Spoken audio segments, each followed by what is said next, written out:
Bay's RBLR Sports. Hello, everyone out there in Tampa Bay and beyond. This is James Knowles coming at you for the RBLR Sports podcast. I am here tonight to cover the Rowdies. That is our usual remit here, and we're not changing anything up. I think that if we were ever going to change something up, Carlos, it would not be this weekend, because this past weekend was awesome. It was a really good time. There are a lot of really cool facets to talk about here. For anybody who was at the Tampa Bay Rowdies game in Jacksonville, I'm sure they already are aware of what I'm talking about, or know even stuff that I don't know. Yeah, it was really good. For anybody who was not there, please enjoy the next hour or so that we talk about not only last weekend, but obviously the preview of this upcoming weekend. The Rowdies are looking good, and there's a lot of cool stuff going on in the USL Championship specifically. So, yeah, I mean, that's where I am right now. Carlos, what are you doing? How are you feeling on this Tuesday night? I know that you're probably recovering from some jet lag. Yeah, I was. I think I posted on Twitter, I think, my pictures from the Liga game, the team my dad and I follow in Ecuador. We didn't go to Ecuador this weekend just for that. It happened to be a great game this weekend between them and their coastal rivals, Barcelona Sporting Club, not to be confused with FC Barcelona. The logos are almost identical, so it's a little confusing. But it was a great game. We lost. The atmosphere was electric as always, and people were fighting, and the cops were fighting people in the stands, and it was a war zone. And it was like, yeah, you know what? Yeah, this was fun. It was intense. Just like the game on Saturday, which I couldn't watch live. So I was with my mediocre data internationally. So I was vigorously refreshing FOTMob in the taxi, only to see the notification at the very end of the game that we won with a 94th minute goal. I'm sure it was a lot more fun in person. James, you were there. We're currently live. It's 5:43. We're back at our normal time on this Tuesday evening of recording. So I would love to hear, if you're listening to this live, any of your experiences or your stories from Jacksonville, because I know there was, James, you were over there. How many people did we get over there? Yeah, I mean, I don't know. It seemed like 50 people were up in our portion of the stands, which is where they kind of shoved all of the supporters section folks. Yeah. And then I would say, I would venture possibly another 50 people were in the section in front of us, which seemed to be mostly away fans. It wasn't all people who were, on the drums and chanting and screaming and singing the whole time. But there were a lot of people wearing Rowdies gear. So I assume that most of those were also away fans. There were people definitely wearing away team gear. It seemed like a couple friends and family folks, in particular, Brian Schaefer, who I believe is from the Jacksonville area to begin with. So, really? That is, the people. He's got folks around there, obviously. So, I think that there were a lot of people in our section that was chanting, screaming, banging on drums, and then a lot of people in front of us as well. So I don't have set figures, but between 50 and 100, I would say, in some form of Rowdies gear. Great. Yeah, and once we run through the quick recap and we talk about the game a little bit, I wanna go to James and get James's experience a little bit firsthand from the away game, because I always love when we get a great away turnout. I think it just makes it more fun, and it's cool to see on TV. And I know there were some great stories about how Jacksonville as a club managed the away invasion of Ralph's Mob and Skyway Casuals, so we can talk about that in a little bit as well. I saw some of that on Twitter on the Ralph's Mob account. So it seems like overall it was a very exciting time. Maybe stressful for the first 90 minutes or so. Maybe not what we were looking for, but I think we can say it was probably worth the wait at the end of the game. James, in short, I'm good. I'm in one piece. My girlfriend just DoorDashed some Dunkin' iced coffee, Nice. which was very subtly handed to me off screen. So we're in business, and we're going to talk some Rowdies here, James. I like it. Let's do it. Let's jump into it. Before we do that, I'm going to remind everybody, if you're watching this on YouTube, there's a little button that'll say subscribe. So go ahead, subscribe to us, click the like button, subscribe to us on any major platform where you get your social media, doom scrolling, at RBLR Sports on Instagram, Twitter, Facebook, Blue Sky, Threads, anywhere and everywhere. And of course, all major podcast platforms. Be sure to like us or whatever you can do. Can you subscribe on like Spotify? Click the little plus button. We'll say like or follow or whatever. Anyway, James, now that we got the logistics out of the way, the advertisement, let's talk a little bit about this game. Do you want to take us through the quick recap of how this crazy game went down at Hodges Stadium in Jacksonville?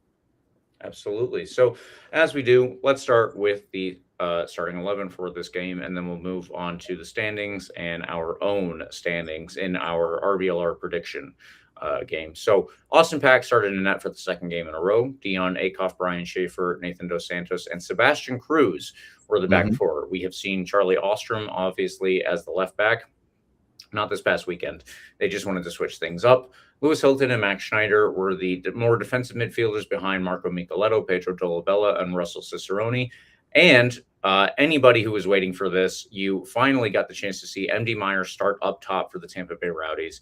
I think it looked pretty good for a lot of the game. And, you know, there were moments, obviously, when we could have done better because we needed to score in the 90th plus 3 or 4 minutes. But, yeah. We were waiting to see that, and I think it did look good. There was obviously a very good crowd from the Tampa Bay Rowdies fans. I already pointed that out, and I will just say to anybody who's watching this who was not a part of this away day, this is something that we can do relatively frequently. Not like in England. In England, you can get on a bus and go in, an hour in any direction, and you are in some team's away day stadium, probably in your own league and what have you. So it's a lot easier probably in smaller countries. But now in Florida, we've got Sarasota Paradise that we're going to be playing. We've got Naples that we did play last year. Obviously, there is Miami, who have a couple of fans. And there is Sporting Jacksonville now. Charleston's not that far away. I haven't been there. Birmingham, also not that far away, and I have been there. So there are a lot of places that we could do this, and we could set this up. I would just like to put this out there. If you are interested, point this out. I will be doing at least one more Rowdies away day this year, and that will be up in Brooklyn. That's just timing with another trip. So if you're going to that one, let me know. But otherwise, yeah, let's try and do this more frequently because it's absolutely awesome. I think that the result obviously helps us out a lot here, but it was a really, really good time. And a lot of people, I hope, enjoyed themselves on this trip. So that's my little, I'll get off my soapbox now and continue with our show. Standings update. We officially lead the league. We are overall first in the East and the league itself. So we can go through that. Lou City lost and San Antonio drew. That really helped us out. In the Eastern Conference, the Rowdies and Lou City both have 12 points. I believe that we now have the greater goal differential. So that puts us top in the league again, and obviously in the Eastern Conference. That helps us out greatly here. We're going to get into all of the different things, I suppose, that could happen this weekend when we do our preview. Charleston have 9 points because they beat Louisville City, so they jumped up to that position. And Hartford also have 9 points. The Miami of all teams, one that I was just disparaging, obviously, but the Miami have 8 points and they sit in 5th place. Not too bad overall. In the West, San Antonio have 11 points because of their recent draw. El Paso have 10. Sacramento and Orange County both have 8, while Oakland, somebody that we are going to be returning to later in the show, have 7 points. Orange County are on 8 points because they beat Oakland in their last game, and that was for that brought them up to 8 points. Obviously, there was a lot interesting about that Oakland game. We're gonna have to get to it later on, but just stick around. It was actually there's good stuff to go over there. I'll quickly do our own prediction standings as well. Eureka, Carlos, and Connor all lead with 6 points. I have 5, and Parker has 4. So our writers are doing interesting here. Connor, like I said, is part of the leading group, while Parker has 4, and our producer Eureka is joining Carlos at the top of that table. We'll see how it continues to play out. So far, as long as you keep predicting wins, then you're good. And that maybe that's a little hint for where I'm going later on, but we'll get there when we get there. Let's get into the questions here, Carlos. I want to get your take on this before we start talking about the game itself, because once we start talking about the game itself, I'm going to get lost in the sauce of what this past weekend was. So I'm going to turn it over to you here. Yeah. Before anything, I just want to note there is so much to talk about like the stands and the fan and the away day experience. I'll save most of that for you since you were there. I can speak to that. But I will say, I think Rugby King on the YouTube comments is Connor. I'm pretty sure. He said it was blasting Duval, heckling the Jacksonville flag guy was the best part of the game before the goal. Sounds like a blast. James, I'm sure you can attest to that as well, having been there. Light crowd going into this one in Jacksonville, just south of 2,000. Pretty interesting, by the way, because they opened with it was close. Was it 11,000? It was north of 10,000 people in their first home game, and after that, they haven't cracked 2,000 in their next 2 home games. Right. So interesting. Kind of a weird. Sporting Jax is a weird club as a whole, so just something to know, and as they kind of figure out their identity early on, which I think made this away day takeover quite easy in terms of the crowd makeup. Okay, to the game itself. You mentioned the lineup. Of course, MD Myers getting the start up top, notable because we've been waiting for him to get healthy and make his way over to the field as a starter. Cicerone getting the start again is not all that surprising. He's been great. Maybe a quieter game in this one than we'd seen in the first 3 games in terms of just like raw offensive productivity, especially when you compare it to that last game at home when he was ripping shot after shot after shot and probably deserved at least a goal or an assist in that one. What did surprise me, James, is in the midfield when we talked about MD Myers coming back and how that was going to have to, in my head, we were going to have to sacrifice either starting Dolabella or Mikeleta, which would have been really difficult because they're both in great form. They're both incredibly productive in their offensive output and their chance creation. Turns out Dominic Casciato did not like that idea and just decided we're going to put MD Myers in and we'll take Charlie Ostrom out because that makes sense. Like it worked, but it wouldn't have even crossed my mind as a possibility, right? Instead of taking out either Dolabella or Micheletto, to put MD Myers in the striker spot and move one of those into that kind of attacking midfielder role. He kept both of those guys in, put Dolabella like right behind Myers. And instead of playing Cruz out on the wing, he shifted one of those guys out to the wing, put Cruz at left back, which he played very well, and put Charlie Ostrom on the bench, who, by the way, came in and made the game-winning play at the end of the game. So regardless, we got still some great offensive productivity from him as well, who I think I've been waiting for a little bit more from because he's yet to reach his full potential. Charlie Ostrom is really talented. So I think we started to see some glimpses of that at the end of this game, which, by the way, he came in the 86th minute and made that play in the 93rd, 94th minute. Awesome. Conway comes in the 61st minute, gets the goal at the end. Awesome. But I think so. Overall, and when you talk about things that catch your eye off the rip, when you're just talking about lineups, that was the one for me. I was really, really intrigued by that move. I was intrigued at how much Dominic Casciato trusts a guy like Sebastian Cruz to be able to be so versatile. So much so that he's playing this left back position for the full game. Like, it's not like he just comes in, right, and in like I don't know, or there's a sub made in the 70th minute and Cruz has to like drop back to the back line for like 20 minutes or something. He played this role the whole game, and did so really well. Even hit the post on a shot. Like, I think having a guy like him on the back line is really interesting because he wants to get upfield or downfield, and rip a shot or two from outside the box. And we know he has the ability to put one in the corner, just like he did, at home recently. So I don't mind having him back there at all because I think you have a really dangerous offensive weapon, who's also playing on your back line at that point.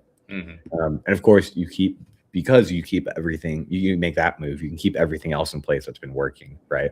Schneider and Hilton stay together in the midfield, continue to be just this incredible dynamic duo. And then, of course, the rest of the lineup remains the same from last week. Dos Santos, Schaefer, Akoff, Austin Pack. Still no Leland Archer on the bench either. So we'll have to see once he comes back, if we make a move on the back line. Again, I think that's going to be really hard to do. It's going to be a hard sell when you've played 4 games and conceded 1 goal, which, by the way, was a wonder goal on a free kick, right? The Rowdies through 4 games have not conceded a goal in open play, which is insane. Obviously, for all intents and purposes, I'm going to count that Loudoun game as a shutout too. And by the way, throwing in the fact that Austin Pack got his second start in a row here. Jamali was available. He came back from playing for Jamaica, who unfortunately did not qualify to the World Cup. We can talk a little bit more about that later on. Yeah. But he was available on the bench. Still went with Austin Pack. I'm sure it's just like letting Jamali kind of take a couple more days to rest up and maybe not have to jump right back into things. And I think he did pretty well for, again, the limited amount of time he was called on. Side note, this guy must have the most like nonchalant aura I've ever seen. If you've seen these like post-game like videos that the social media team has done in the locker room, everybody's hype, everybody's talking or whatever. Austin Pack is just sitting back in both of like the last 2 wins that we've had. He's been sitting back in the locker just doing one of these like. I love it. I mean, the guy's awesome. So never talked to him once in my life. Don't really know how what he sounds like or, anything about Austin Pack other than that he plays for the Rowdies and has put together 2 serviceable appearances back to back and gotten a shutout. So good for him. Overall, I think the continued storyline, James, is that obviously your Rowdies are 4-0, right? You go into this weekend with an opportunity to continue that streak and have your best start to your best ever start. I think once you get, if you hit 5 wins in a row, and you still have the ability to move guys around and have them play more than serviceably in multiple positions. It's the same storyline from last week, it's the same storyline from the week before. And that's a great thing, right? I'll ask you, James, before we talked about like the fan stuff and the experience of the game. This is the first time that it's kind of taken this long to get a goal in this early portion of the season for us. We've been so productive offensively. I don't think it's something to be like concerned about necessarily. We're 4-0. But maybe why do you think it took us 90 plus minutes to get that opening and closing goal on the weekend? Yeah, I mean, it was a very interesting game, right? The Rowdies are obviously doing well, and on the other side of things, Jacksonville have not been doing well at all to start the season. Yeah. That continued, obviously, but it did take all of that time. I think at a certain point, there's the inevitable. It's just difficult to break down a team in its defensive shape, kind of argument. And it's not that the Rowdies were just completely overwhelming them and everything was we should have scored a bunch of goals. We didn't necessarily have the same type of game that I honestly expected us to. But it was still a lot of good build-up play. I think that in all honesty, maybe there was a recognition that the team or the two separate teams forms. And the Rowdies expected that eventually something was going to work for them. Just, don't get frantic here. Keep doing what has been working, so to speak. Yeah. And eventually it will work. And then it doesn't necessarily have to mean that the Rowdies were playing poorly, because I don't think that we were doing poorly. No. But at the same time, Jacksonville was doing what they needed to stifle us, and we would, okay, well, that one didn't work. We're going to recycle possession. We're going to try again. As Connor at Rugby King 1540 points out, yes, JAX did have a couple of decent chances themselves. They absolutely did.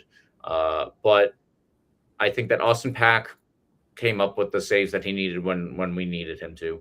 Also, though, one really big save, for sure. Yeah, he definitely did. But also, our defensive unit generally played very well again in this game. It was just, it was the Rowdies, I think, trying to keep themselves on an even keel throughout the game. Like I said, I think that we were practicing the same general patterns, because we have obviously the same general players out there. Sebastian Cruz at left back was a little bit different. He probably didn't get up in the exact same way that Charlie Ostrom would. He would probably cut inside a lot more, obviously, because he is right-footed, and he's not going to go out and up the wing the way that Charlie Ostrom might. Dion Akoff out on the right side. We're going to talk about him more here. But Dion Akoff kept up his usual role of trying to break down the right side, get up and get some crosses or cutbacks. Also, lots of cutback attempts in this game to try and get some shots off with players arriving in the box late. By the way, again, he came off at halftime last week, which I thought was somewhat notable. Not because I knew for certain it was an injury or anything like that, or maybe it was probably more tactical because he looked fine. Got a full 90 under his belt again this past weekend. And I want to note that because I think it is notable, because we've talked about him at the beginning of the season being maybe the question mark, right? What is Dion Akoff going to be for the Rowdies? Are we going to sign another right back, right? Is Dion Akoff going to be the guy we start on the right side? 34 years old, right? One of probably the most veteran guy on the team in terms of, the point of his career. Mm-hmm. But again, this is in his fourth appearance, second full 90 game. The first one was the opener against Birmingham. Played most of the game against Pittsburgh, came off halftime against Loudoun. So if there were any concerns about the stamina of Dion Akoff on the right side or his ability to be physical at 34 years old, I think I'm at a point where we can totally throw that out the window 4 games into the season. By the way, I want to throw that in there while we're talking about him. Yeah, I mean, I was going to save this for a different portion of this review, but we might as well get into it here with the player performances really quickly. Dion Akoff, I owe him an apology. I think that I was probably one of the more skeptical people about him starting all the time, and I had asked, is somebody else going to be the starting right back? Are we going to bring somebody in? Are we going to use Sebastian Cruz there because he played there a couple of times in preseason? He will probably end up playing at right back at some point over the course of the season. But Dion Akoff is more than acceptable in this role. If he continues to play this way for the rest of the season, obviously barring any injuries, what have you. No, that's fantastic. That's fantastic. I think that Dion Akoff has, in the last 4 games, he has proven me to be stupid and bad at this job that I am doing. So, fantastic game from Dion Akoff. I'm going to talk about his stats a little bit later on, but he did well. Sebastian Cruz, I think, did well also in this one. Maybe not as influential as I might have wanted at times. It's hard to keep that up, obviously, over the course of several games in a row. Max Schneider and Lewis Hilton continue to do well defensively. I would have wanted a couple more things offensively from them in this game, probably just to contribute, obviously, to us getting a couple of those chances. And then 2 other players for me that really stood out: Brian Schaefer and Nathan Dos Santos. Again, they have had a lot of a lot written about them so far over the very early course of this season, but it's all deserved. They are very good at their jobs, and they are starting to settle in together. You mentioned that Leland Archer was not on the bench yet.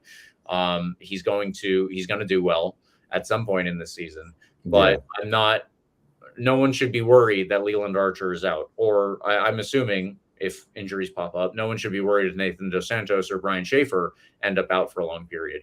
I think that we just have a ton of quality here. There's a lot of quality all across this roster, and Dominic Casciato, he's maybe that's one of the biggest things that I've seen so far is just his ability to build a competent, capable roster. Yeah, across the board, it's insane that that you have Schaefer and Dos Santos and they're playing so well that you have arguably one of like the top 3 to 5 center backs in the league, and Leland Archer still waiting to come back. How do you? I don't know how you don't put him on the field, but I also don't know how you take off either Schaefer or Dos Santos at the moment. It's pretty crazy position to be in for them and for Casciato, but probably a problem he would love to have. So I'm glad we're in a position to have that kind of quality where we can rotate one of those guys if they need a break, right? Maybe there's always a point in the season where you're playing a tough stretch of games, right? I wouldn't have any concerns about, benching a center back for a game to give them a rest if they've, been playing a ton of soccer, right? Or like you said, the injury problems that we've had in the past. Which will almost certainly happen at some point over the course of this season. I was going to say, like, knock on wood, that we stay perfectly healthy all year. But someone will go down as things go, right? And then maybe for a short period, maybe for a long period. But either way, you have guys that can step in pretty well. And in some cases, like really, really well. Like you're talking like guys that'll come off the bench and still be like top 5 in their position in the league, right? It's a pretty incredible position to be in. And like you said, I think it's credit to the Rowdies front office this offseason so far. Again, we're still only 4 games into the year, but we've seen enough of a sample size at this point to say that it's a more than competent roster, if nothing else, right? Unless there's a dramatic fall off, we can say that there's a lot of talent and it's really well constructed. So shout out to obviously Dominic Casciato, Rowdies front office, Nico Castillo, Ryan Helfrich in whatever role he is involved in on the soccer side of things. Great job this offseason so far. So offseason and into this regular season so far. We talked about some of the players. Do you want to talk about real quick? So hold on, before we talk about Tampa time, because I like Tampa time. What do you make of our kind of random-ish Brazilian signing? Comes in the 72nd minute. Pretty quiet, but he's settling into the Rowdies, and I'm just curious what his role is going to look like with this club. It seems like he has a lot of talent. He seems to have adjusted pretty quickly. Like it seems like he's celebrating with the guys, like he's been around for months. What do you make of our friend Mateus? Yeah, he is another player, obviously, that contributed in this game, and I think that one of the things that I picked up on in especially the preseason, because that's where I've seen the most of him so far. He is an attacking first winger, and mostly I think will end up playing on the left. He came on, if I'm not mistaken, let me just double check. He came on, in the same substitution as Luis Perez. So Luis Perez is generally, I think, left-footed and plays over on the right side. And he will probably do that for the majority of the season, whichever games he's not starting. And then Mateus Oliveira came on for Pedro de la Bella. Took up an attacking position on the right side there. And Russell Cicerone, I think, continued in his attacking position, but maybe stepped kind of farther up with Evan Conway because we were trying to get more people into attacking positions come the 72nd minute of that game. We were obviously still level 0-0, and it was starting to not to get frantic, because I mentioned that earlier. The Rowdies want to play a certain way, and I think that they were maintaining their patterns. But it did look like they were just trying to get more bodies forward, right? More bodies into positions where they can challenge Jacksonville, especially in that. So yeah, he is going to be an elegant on the ball player. I think that there are a lot of Brazilians that kind of fit that mold. And that's a great word for that, by the way. That's a good word to describe the little bit I saw from him this weekend. Very elegant on the ball. Yeah. He's not going to be the guy who goes, I don't know, those lung busting, just sprint runs to the end line, cut back and whip it back into the box.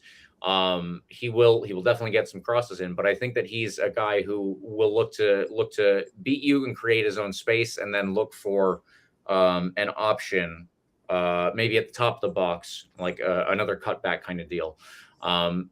Despite, he's not the sprinter, but he also can be physical. He's a bigger guy. He's not Louis Perez is a smaller guy, which also doesn't mean that he can't throw his weight around. There are caveats to everything here, but Mateus Oliveira is a larger guy. So seeing him out on the wing was good. And I think that he's going to offer us some stuff there. There's another comment here that I want to add while we're in the middle of this conversation. Speaking of attacking positions, are we going to mention the super fail during the power play? Carlos, what is your take on this one? The power play. Well, there was a moment in the game when Jacksonville had a player off the field that was supposed to be coming on, and I think that this was a failed substitution at the time. But we were all in the stands mentioning that there was a power play and that we should take advantage. Unfortunately, it's not. I guess it's just not as easy in hockey because you can kind of condense everybody and sit back for a little bit. So it was probably at most 2 minutes that happened. But really? The power play, the power play, it was something that we could have probably done a little bit better. Oh, it was for an injury. There we go. It was for an injury. Yeah, no, I missed that entirely. So thanks for bringing that up at Code Chef. That's fun. Yeah, but you know what? I think that kind of goes to the overall summary of this game as a whole is right. Like Rowdy's knocking on the door for quite some time, sitting on the ball a lot, right? What's the official possession number at the end of the day? 70% possession away from home. I think so if you go back to the good Rowdy squads we had earlier on in this decade, right? We had, the Neil Collins run of getting to the conference finals, playing a lot of great soccer. What you would remember if you go back to some of those regular season games is a lot of games like this where we have a ton of the ball and we're playing teams who are sitting back, putting all 11 guys behind the ball. And you would probably recall, if you've been around for 6-ish years, that we struggled a lot with those teams that would sit back for 90 minutes, right? These kind of 1-0 results wouldn't always fall our way. In fact, they'd probably fall the other way every once in a while, playing against teams who were playing in the counterattack like that. Because there's a lot of just playing down the wings and throwing balls into the middle until a goal falls. In this case, I think what I like about this team is that there's a lot of ways to attack, right? We do want, they want to play down the wings for sure, but you have guys for example, our 2 shots that hit the post is Micheletto from outside the box and Sebastian Cruz coming from the left back spot and ripping it from outside the box. Then, of course, you have a lot of guys that like playing down the wings with speed, but you have a lot of guys that like to go right up the middle too, like Dolabella. There's a lot of different ways that this Rowdies team can come at you. Mm-hmm. And I think, to your point earlier, they know that too, and they kind of just stick.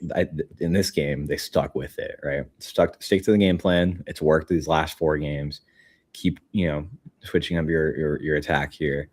At the end, it was all right. Let's turn up the scramble mode a little bit. Put everybody in the box. There was a ridiculous amount of bodies in the box for that last goal. But trust our guys to get on the end of a header if you put in a really good ball, which, to Charlie Ostrom's credit, He really did. And Conway was money with his header in the 94th minute. So that's the early positive I like from this team as well, is that against these teams that'll sit back against you, which now I think a lot of teams have enough of a sample size when playing like in film from the Rowdies to understand that there's going to be that might be the best approach for an opponent playing the Rowdies, right? Is just sit back and try and play the counterattack because of the ridiculous amount of firepower in our attack. Yeah, that's a possibility. So I think you can expect a number of games like this, right? And they're hard to play. Like these games are really difficult to play, particularly like away from home, right? Like maybe this is like it should be more common when teams are playing us at Al Lang Stadium. But it's not as common when you're going away from home. Teams are more comfortable on their home pitch, try to kind of establish themselves on you. So double credit to the Rowdies for being able to break down this really stout defensive team on this game.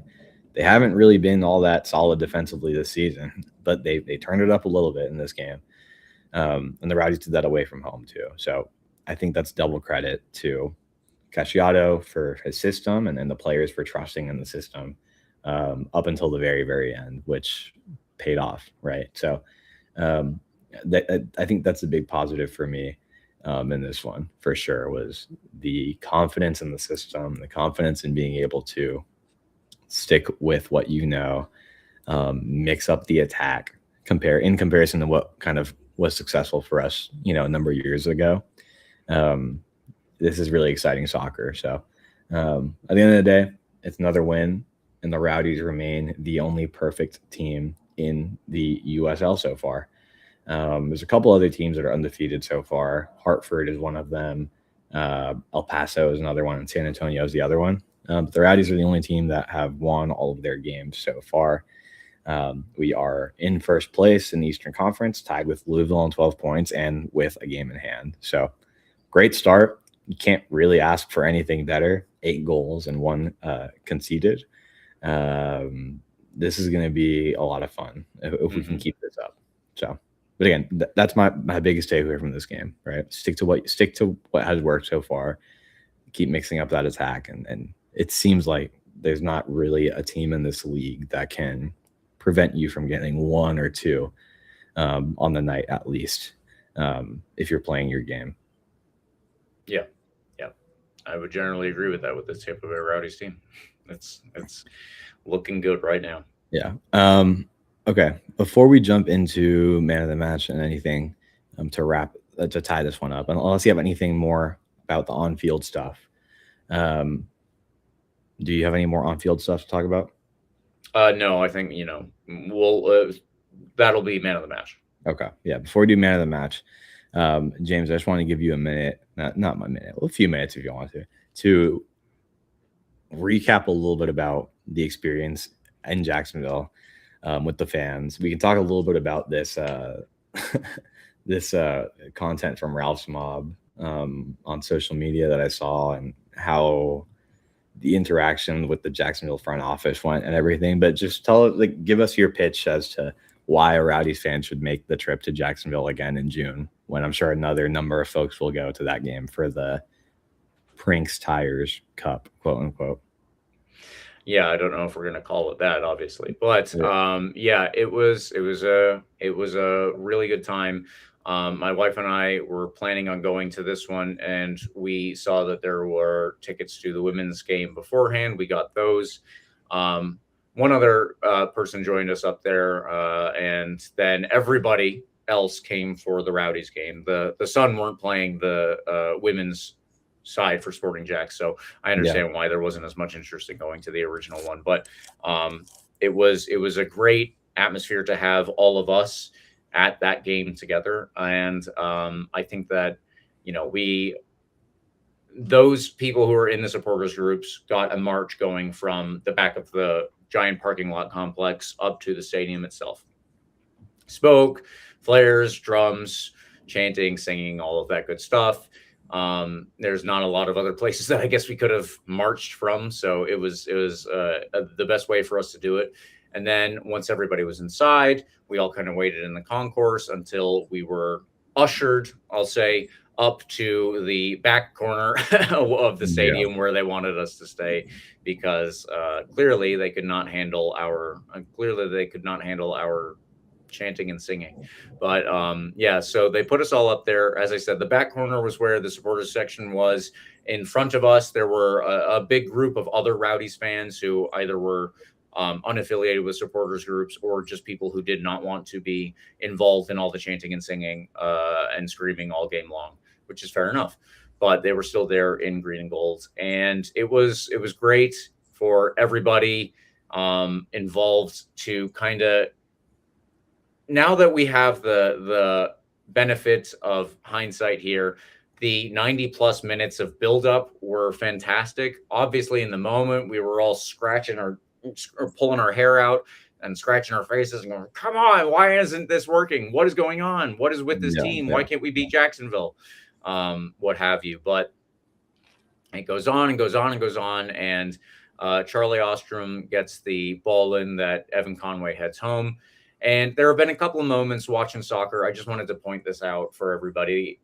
There have been a couple of moments that, multiple former players in the stands with us too. So that's another thing, actually, I should point out. There were a couple of players who I assume live either, in Florida or possibly around the Jacksonville area specifically, who joined us. I believe Daryl Sattler was one of those, former goalkeeper. So yeah, it was cool. A couple of others whose names I'm forgetting at the moment, but it was a really cool part of the overall experience. And there are a couple of moments that I've had in soccer where I'm watching the game and the circumstances, the way that it plays out, in this case, all the buildup and the relief and everything, you're in that moment and you just lose your mind. You're screaming and you're screaming so hard that you just get a little dizzy, right? I'm just like, leaning backwards, have to reach for somebody to hold you up so you don't fall, all of that stuff. That's kind of how it was for me.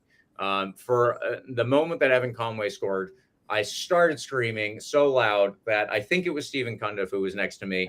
I had to grab him to make sure that I didn't fall backwards. My wife was somewhere, but too far that I could reach over and grab her. I think Eureka was also next to me too, our producer. And yeah, we were all just losing our minds, obviously.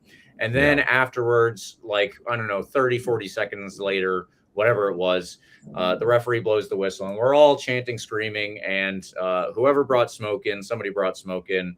I will point this out for the ownership of the Rowdies and Sporting JAX. It wasn't me, but somebody brought it in, and it was set off. It was set off when the goal was scored, but it was still there kind of when the game was. I haven't experienced limbs like that in a long time. Also from a good point, Connor. Rugby King. It's anybody who doesn't know the phrase. It's the limbs when everybody scores. So, that's what it was like in the stands. It wasn't. The wasn't Coach Chef either. By the way, it wasn't him. It wasn't definitely him. not. Definitely not. Wasn't me either. When the final whistle blows, we all go down there and we take a big team picture with everybody who was on the field. And if you haven't seen that, honestly, do go check that one out on social media. At least it was awesome. It's a good who was there kind of game, and you can pick out all the different faces and everything. But yeah, it was so much fun, and we left. Them again, kind of ushering us out, maybe a little bit more forcefully that time. And afterwards, the front office at Sporting JAX decided that they couldn't handle the smoke, so to speak. And they have changed their away day policies for fans coming for other teams. Wait, and I want to read the new policies just real quick, verbatim, as per the Ralph's Mob tweet. This is pretty much directly in response to this away day of Rowdies fans taking over Hodges Stadium. Supporter section and coordination.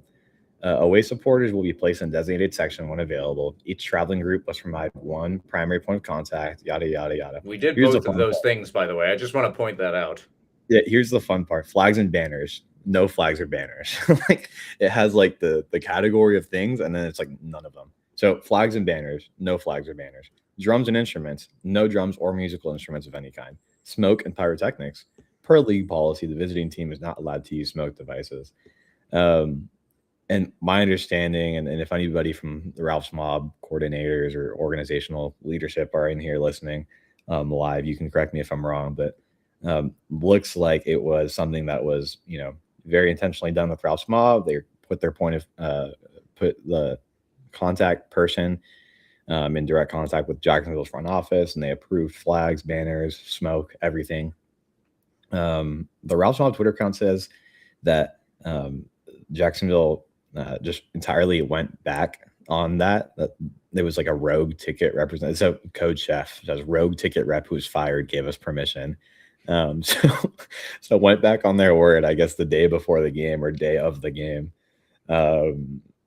only for the smoke to be taken in anyway, and then policy to be changed right after the game. So that's fun, annoying certainly, but I think a funny story nonetheless. Like, I'm glad our fans kind of gave a little lesson in how to politely break some rules.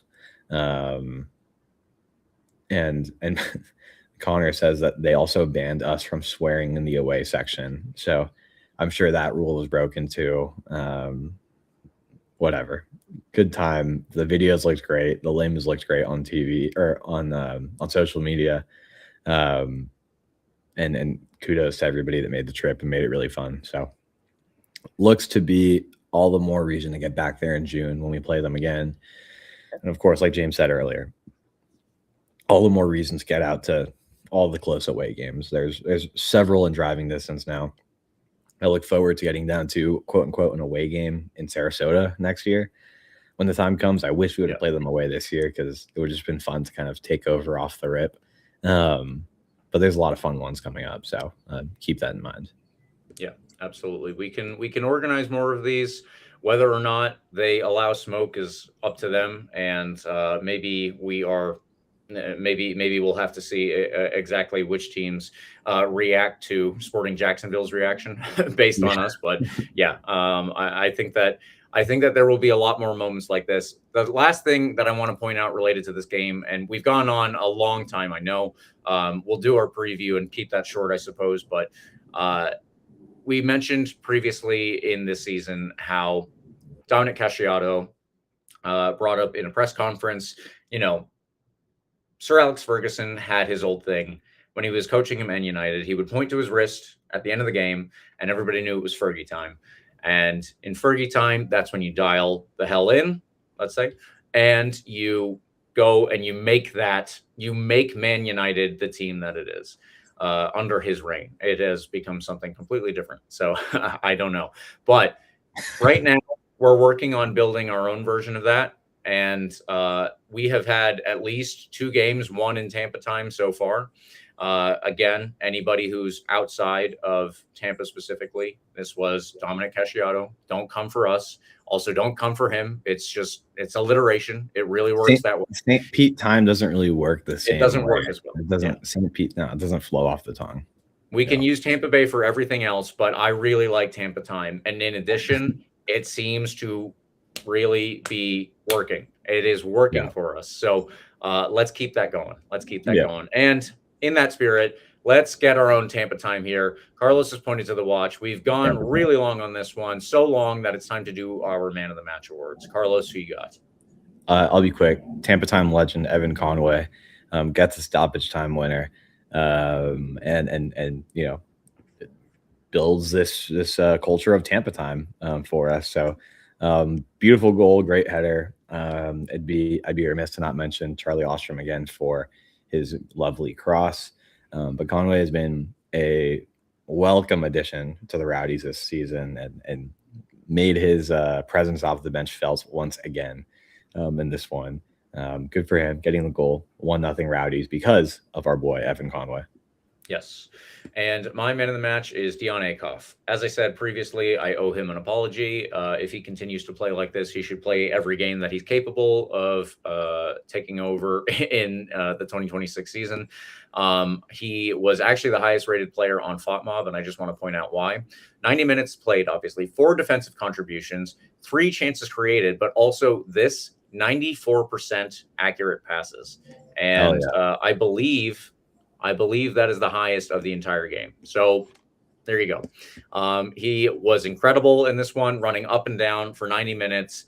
And I will eat my words, and I will eat my crow, if that's a similar phrase here. So Dion Akoff, hats off to you. You did it. And I hope that you keep doing it for the rest of the season. You're fantastic. Yeah. All right. So let's move on. But before we do that, liking and subscribing is free. If you think you might need some new threads this season, you can support our podcast a little bit more by heading over to shop.rblrsports.com and checking out all the designs that we've got cooked up there. There will be a link in the description. And if you find something you like, presumably when, you can use the promo code COYR for 10% off. COYR for come on, you rowdies. So hopefully we'll be seeing you in some RBLR gear coming up this season. You can join us like me with my hat at every single game. That is what I would like to see. All right. Let's move on, Carlos, to the game this weekend coming up at Alling Stadium. James, this will be a big one.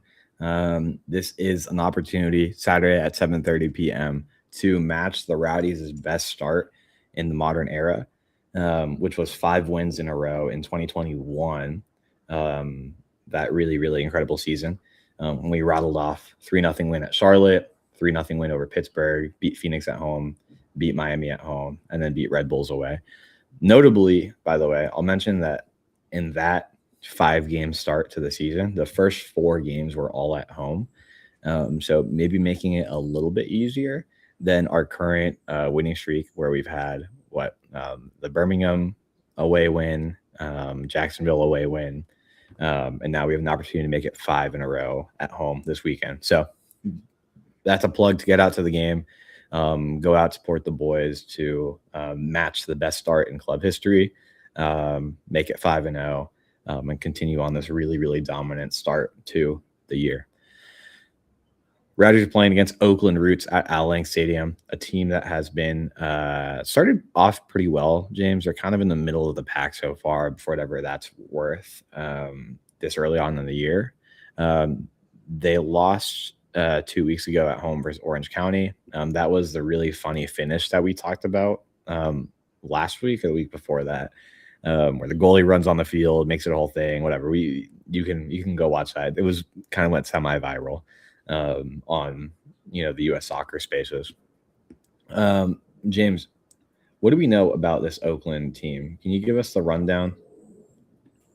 Yes. So, as you mentioned, their goalkeeper, Raphael Spiegel, will be unavailable, but we probably have a pretty good idea of what the rest of their lineup might look like. I am assuming that Mark Fisher will be starting at right back with Michael Edwards, David Garcia, and Julian Bravo in the back. More than likely behind Danny Trejo, Bobose Birahunga, and Tommy McCabe and Wolfgang Prentice. I apologize to Bobose if I butchered his name there. I am not used to Ugandan names. It clearly seems. Peter Wilson and Faisal Batash are likely to start up top. They have started the last couple of games, and I don't see, based on who they got in the roster, I don't expect to see that changing.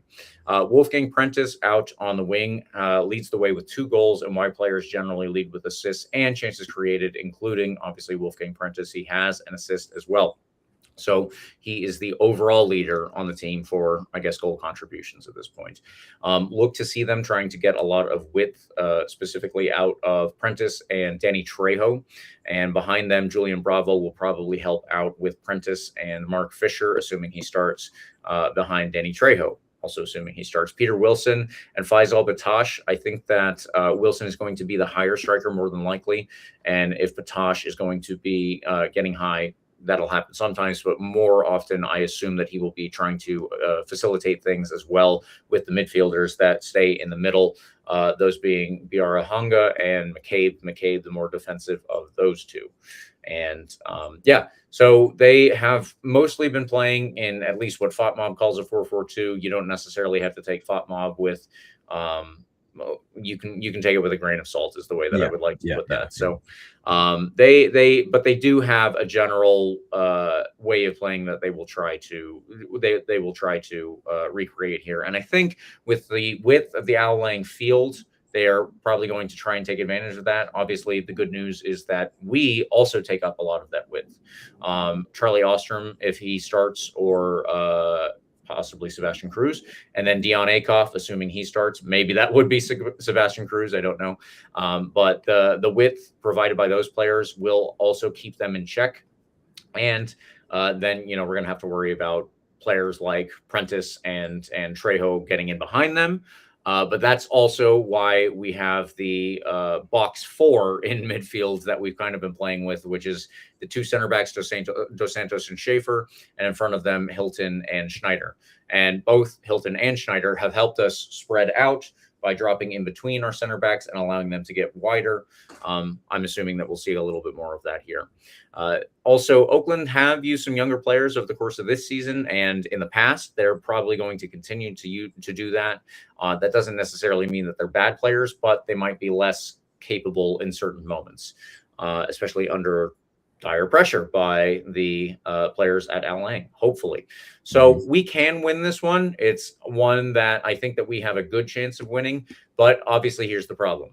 These streaks are so rare because they are difficult. It was so hard to get a 4th win in a row, right? It took us all the way up to 90 plus 3 minutes, maybe 90 plus 4 minutes. I don't have the exact one of the time. worst defensive teams in the league so far, too. Yes, exactly. Scoring goals is both easy to concede, and it's also very difficult to score. That's the way that soccer is, right? So Oakland are not going to be pushovers here, but they're not going to be the toughest team that we play all season. Additionally, based on the momentum that we have, this game is at home. I feel good about it. That's what I'll say. I feel good that our momentum will carry us through this game, but it's just very difficult to keep a streak like this alive. There's a reason that teams not losing over a certain period generally is newsworthy. There's a reason that teams winning is even more newsworthy. So I would love to see the Rowdies do it. That is part of my prediction I'll put out there. But it's not going to be easy. Yeah. For what it's worth, the backup keeper on Oakland's roster has conceded 10 goals in the last 4 games he started. His last appearance was October of 2025, conceded 3 against New Mexico. Before that, the week before, conceded 2 against Las Vegas. Then back in September of 25, played 2 games where he conceded 2 to Pittsburgh and 3 to Charleston. So he hasn't had a great run of form in the few games that he has appeared in. And he hasn't really gotten action since, any action this season. So hopefully that's something we can take advantage of and capitalize off of a guy who hasn't played any soccer this year and who has struggled in the few games he did play last year. We're incredibly threatening on the attack right now. And I think it's possible that we can do that. But again, Oakland started off pretty well, fell off a little bit in the last 2 games, but again, it's so early on in the season. I think it's hard to kind of, for most teams, already say that this is a bad team, right? This is a good team, or that they have an identity or they don't have an identity. There's a few teams you can say that for. I think the Rowdies are one of them. That you can say there's a pretty clear identity, which is that there really isn't one. Like the identity is that there's so much utility with the players. You can move them around, whatever. Come from a bunch of different places in the attack, and that it's a good squad. I don't know what to make of Oakland because I don't know a ton of these names, right? You mentioned that they like to play with a good amount of young players. We'll probably see that. Notable exception is Tyler Gibson. He's 35 years old. Danny Trejo is always dangerous. You know that name because he's been around the USL for, not for a ton of time, but had his moments with Las Vegas a while ago, and then looking at his FOTMob profile, was pretty good at Birmingham 25. So there's names that you'll recognize on here. Tommy McCabe being another one, right? He's been solid at this level. particularly annoying when you played for Loudoun last year and the year before that. So there's talent, right? I don't know if Oakland is a squad that's going to come out to Al Lang and decide to establish their identity and, get on the attack, on the ball, get Right. upfield and make you play defensively. I think you could be looking at another game where you're sitting back a little, or where they're sitting back a little bit or a bit, and you have to break them down over the course of the game. We'll see. Like I said, their backup keeper, McIntosh, struggled in his few games last season. It hasn't gotten any action this season. So hopefully that plays into our favor. And we can get out of there with a tough, a comfortable win. Code Chef in the YouTube comments says, get off the couch and into the stands. Absolutely. It's a good message for everybody listening to this, which I'm sure if you are, you're probably one of the people that are going to be there no matter what. Bring your friends, bring your family, bring your dog. I don't know. Are we doing another like Rowdies pet night? What do we call that? Did we call it like Rough Rowdies, or am I making that up? I think that you're right. I just don't know when it is, because I am certain that is on I'm certain that that's on the schedule again. Yeah. Save your dog for that game, but bring out anybody else, right? Like, pack the stadium again. Al Lang is really, really fun when there's a lot of people. Even when there's not a lot of people, it's a blast, right? So get out there, pack it out. Let's get 7,000 people out there. By the way, speaking of 7,000, Boise with a great opening crowd. Really, really cool in League One, 7K. Let's make it a really, really fun atmosphere this weekend. Pack it out, continue to make it a fortress, and get out of there with a win. James, anything else to add? Should we get to our predictions? Let's do it. Let's predict away. I'll start us off with a 2-0 win, just so that nobody claims I stole their score prediction. I like our back line.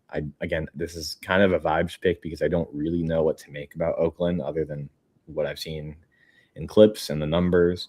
But I really like our back line, and it seems like they have kind of been well, actually, I don't know. I'm not going to pretend like I know a ton about Oakland. I just like how we're playing. We've got great momentum. We're playing at home. I think we can break them down with a couple goals and prevent any silly counterattack with some good speed on the back from both Schaefer, who is surprisingly quick, and Dos Santos, who is also pretty quick. I will follow that up as well and point out where everybody else is. Eureka, our producer, 3-1 win prediction.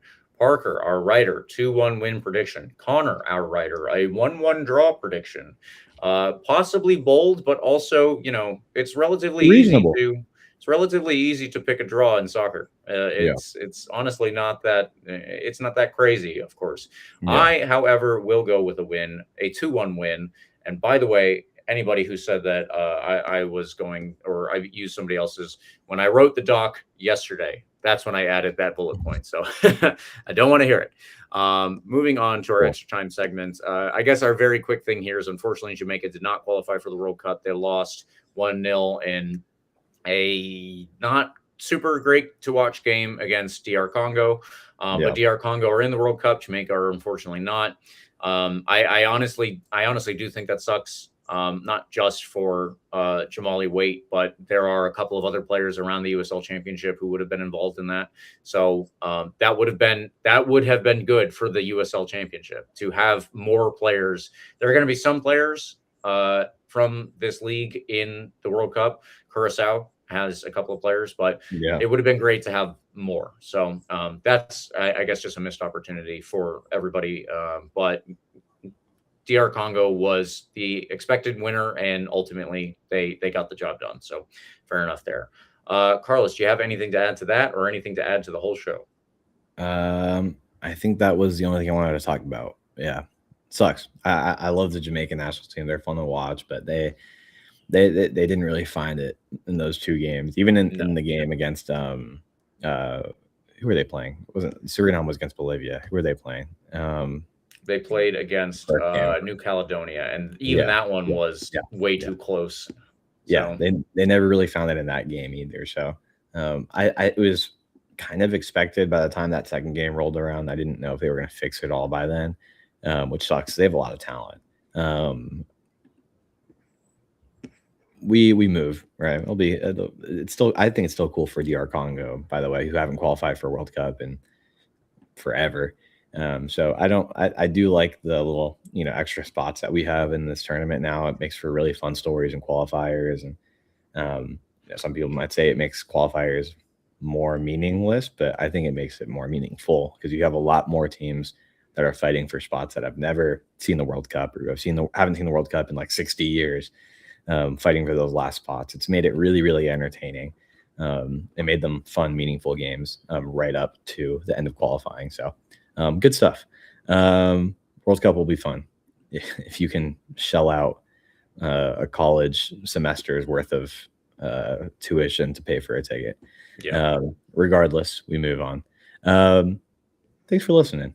This has been a great episode. I love talking about this fun, away day, James. This is cool stuff. I'm glad you and Eureka were there and were able to enjoy a fun experience. Let's do this again. Let's keep it up. Let's keep up the momentum. Let's show up to Outling this weekend. Show up to the away games as they continue to play through the season. Go to the easy, close ones too, right? Like there's close enough games that should be fun and drivable. Make it happen. Go Rowdies, James. Follow at RBLR Sports on Instagram, Twitter, TikTok, Facebook, Threads, anywhere and everywhere you get social media. We're there. Follow me at CarlosGPA10. James, where can people follow you? I am also on Twitter, and you can reach me at RBLR James K. This has been the RBLR Sports podcast. We're talking Rowdies. Like and subscribe to it on YouTube, Apple, Spotify, iHeartRadio. Did I say Google Podcasts already? We're there too. And get out one more time. This is my last plug. Get out to the stadium this weekend. I didn't like our last home game crowd. I think it could have been a lot better. But I think this team deserves a lot of people in the stands. So jump on the bandwagon, get your friend to jump on the wagon, and let's make this a really, really fun season because it started off really, really fun so far. James, for another week of talking Rowdies and talking about a Rowdies win, let's make it 5 in a row. Come on, you Rowdies. Come on, you Rowdies. Thank you for tuning into this presentation by RBLR Sports. On your way out of the stadium, please remember to like and subscribe.